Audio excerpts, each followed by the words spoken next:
day to day progress दाख्लैसो नोंथांमोना नुबाय जे जोंनि जे धेमाजि डिस्ट्रिक्टनि सनितपुरनि जिखिनि हाबनांगौमोन अलरेडि कमप्लिट आरो बावैनो जोंनाव जे माने 60टा समस्तिनि जिखिनि खामानि सोलिगासिनो दङ बे खामानियाबो बहुत प्रग्रेसआव दङ केबिनेटआव उत्थापन जागोन राज्य सभायाव फैना लोगो बिला पास जागोन आरो बिराद थाबैनो बेबो जानो थांगासिनो दङ खालिंदुवार हिसाबै जेबो बिराद माने बुंनांगौ गैया बेवहाय जोंनि रायजो राजाया जोबोद समायना आरो बेवहाय बर' रायजोआ पुरा एक दङ फैगौ दिनाव जोंनि जातिखौ बोरै स्टेन्ड खालामगोन बिटिआरआव बिएससिनिफ्राय बिटिआरसिम फैनायाव जि गोलाव मोनसे माने जार्नि बेवहाय जोंनि बर' जातिया बेसेबां गोहोम दङ बे भेरगाव ओनसोलनि गासैबो बर' रायजोनि थैयाव दङ गतिके सान्थिखौ नागारनानैनो दिनै जोङो बिटिआर सुक्ति जादों आं मिथिगौ भेरगावनि जेसेबां बर'फोर दङ बेयो बिटिआरनि सुक्तिजोंनो दङ आरो प्रमद बर'जोंनो दङ आरो इउ पिपिएलजोंनो दङ आरो आं बेवहाय मेसेज होलांगोन जे फैगौ दिनाव आङो कालिंदुवाराव बार फैगोन आरो गासिबो बेबायदि खोथाजों लोगोसे न'खर न'खर आसनि होनायनि खोथाखौ आंहा बुंफैगोन मानगोनां प्रमद बर'नि जि मोनसे गोदान बिटिआर बानायनायनि जि सिमां बेखौ मानसिफ्रा दिनैनि दिनाव एक्सेप्ट खालामदों आरो डिसेम्बर मासनि आगोल अर्थात अक्ट'बरनि 30 तारिखहालागै 1 लाख गोदानै गुबुन गुबुन दोलोनि जि माने इउ पिपिएल दोलोआव मेम्बारशिप खालामनायनि हाबाफारि सोलिगासिनो दं आरो दिनै कालिंदुवार समस्तियाव दिनै 500निबो बारा जोंनि बिखेककरि आदिबासि समाजनिफ्राय आरो बिपिएफ दोलोनिफ्राय इउ पिपिएल दोलोखौ मोजां मोननानै बेवहाय दिनै जगदान जाफैदों दिनै जिहेतु बुंगासिनो दङ इउ पिपिएल आरो बिटिएफजों खौसे जानायनि लामायाव नाथाय बिपिएफनिफ्राय लोब-लोब इउ पिपिएलजों फैदों मानि जाहोन जोङो इउ पिपिएल दोलोखौ जों आगोलावनो होदों जों मोनसे गोदान समाज बानायनो नागिरदों आरो बे मोनसे गिदिर मथ'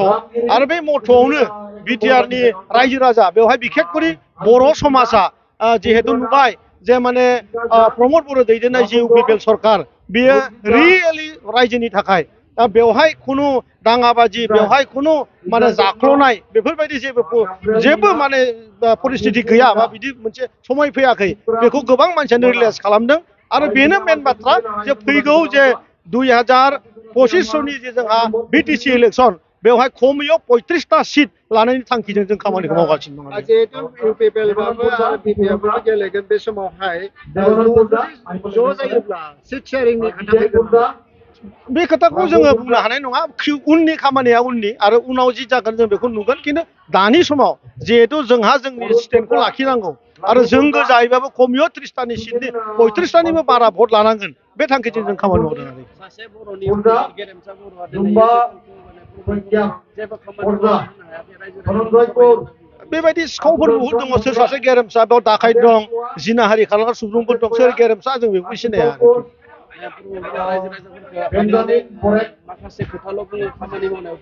बेखौनो दं सोर गेरेमसा आं बेखौ सिनाया खिन्थु प्रमद बर'खौ गाज्रि जायफोर बिथांमोना बुङो बिसोर आसलथे गावसोरनो जिनाहारि खालामग्रा सुबुं जागोन आं बिदि आन्दाज खालामो आरोखि बिजेपिनि स्टेडिया माबोरै दं नोंथांमोननि नोजोराव बिजेपिनि जिथु स्टेडियाम बिथांमोनाबो बिजेपिया जोंनि बिग ब्रादार आरो फैगौ समाव बिजेपिजों जों एखेलेगैनो फैगौ 2025 सिमहालागै एखेलेगे सरकार खालामगोन जोङो बे जोंनि सिद्धान्तखा आरो बिजेपियाबो गावनि एक्सारसाइसखौ खालामगोन जेसे हागौ एसे बिथांमोनाबो गावसिनि दोलोखौ फेदेरनो सेस्था खालामगोन बेवहाय जोंहा जेबो बुंनांगौ गैया जोंना मथे जे 2025 सनाव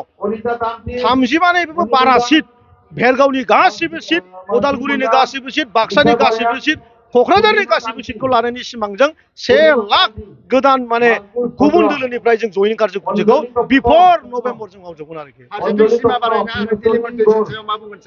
बेथ' जागासिनो continue process day to day progress दाख्लैसो नोंथांमोना नुबाय जे जोंनि जे